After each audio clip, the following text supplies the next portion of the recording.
But first up, Valentine's weekend has been and gone.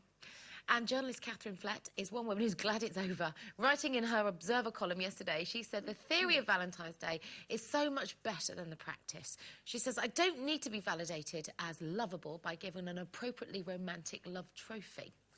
So do we agree? And was our love suitably validated yesterday, girls? I don't just need a good validation on Valentine's Day. It's not an annual event then, at least. No, it should happen all year round. You should be validated. Every day.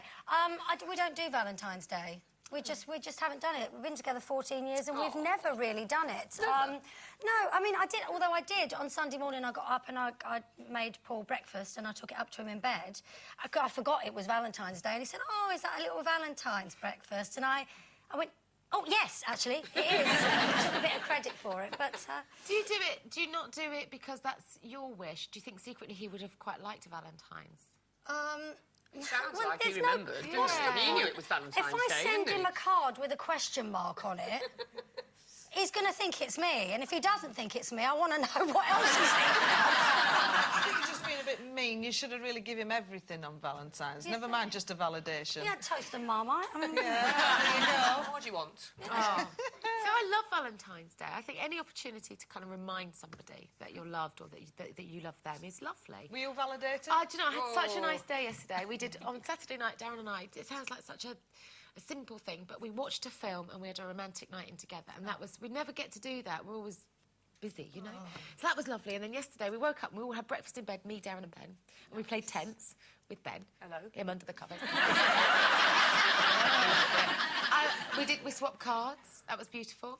And then we went out for a big walk and we stopped off for lunch at our local little Italian neighbourhood restaurant. Lovely place. Chocolates, flowers, anything like got back from the restaurant, 12 red roses arrived. How good is that? Jealous. My boy did good this year. And then last night we went out with 12 of our best mates and we had a really good night. We ended up in London with sparklers on the street singing You Got the Love about midnight. It was lovely. Well, I didn't do bad, I have to say. I got a very nice little card from my Peter, my gorgeous Peter. I think he got it from the local garage, but anything I can get, I'm happy with.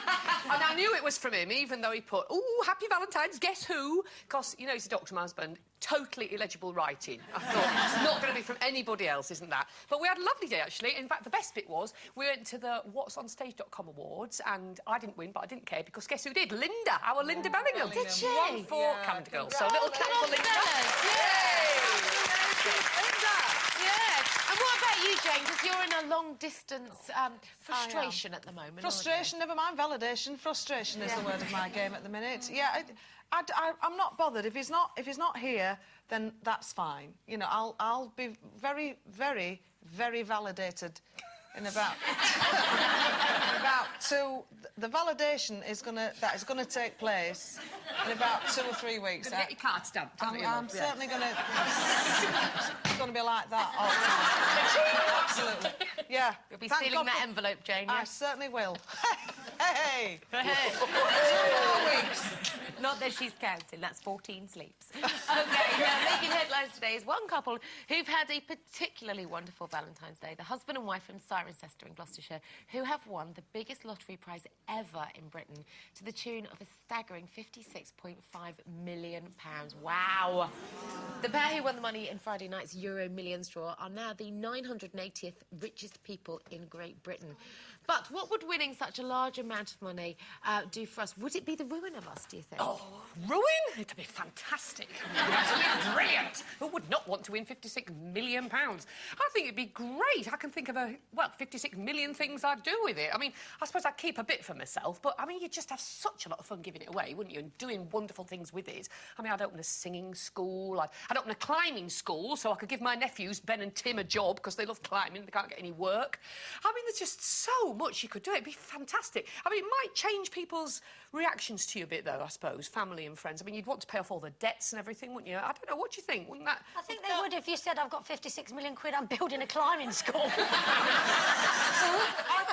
I just think you're all very generous. You know, I say, we've been talking up this morning about, oh, great, and everybody's saying it would be fantastic because I give this to charity, I give this away. Let me have it for a while. I'm gonna sit with it in my bank. I'm not giving anybody anything for a bit. I'm just gonna sit with it on my yacht, drinking champagne, thinking, this is the life for me. I could do a bit of that, yeah. Hot tub, I'll be there with my champagne on the yacht, on the sea, somewhere flipping hot, I'll tell you that. And I'd just be thinking, yeah, this is fine. I don't want to give anything away, not yet. What about, though, like your lovely Sue Ravey? Yeah. Just imagine Sue had always had this dream of, I don't know, a beautiful old farmhouse in Yorkshire, and suddenly you can make that dream come true. That's giving it away. That's giving it to the people that you love and that have loved you. Sue Ravey's all right. She doesn't need money. She's got a job. What more does she want? She's got a job with me. She earns 3 guineas a week for that, doesn't 3 she? guineas. Absolutely. I don't think you should tell anyone if you've got it, actually. Really? Yeah, I think it's a lot of money, isn't it? 56 million quid.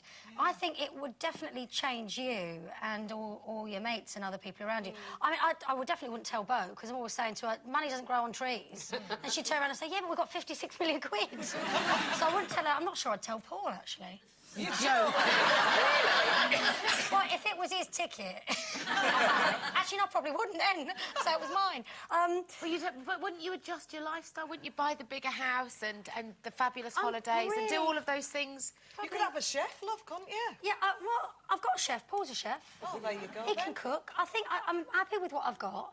I think 56 million quid. I think if people know you've got that sort of money, for example, if you gave someone, like, £1 million, they'd be like, she's got 56 million, she's only given me £1 million. I tell you what, I mean? there is food for thought on this. You know, how many wealthy people do you know about or read about that are miserable as sin? Yeah. Because the one thing it can't buy you is love. Yeah, that's true. And I know a lot of single, lonely, rich people. It would be lovely. It would be lovely, though, to pay your mortgage off and not think about paying gas bill, wouldn't it? Just for a change. It'd be lovely, that. Yeah. It's also hard, if you're talking about going on a yacht and things like that, you wouldn't know what to do on a yacht, would you? I would. Throw up. I know what to do on a yacht. You've got to know what to do when you're mixing in those things. You You've got to drink know how to... champagne and sit in a flipping tub, that's what you do.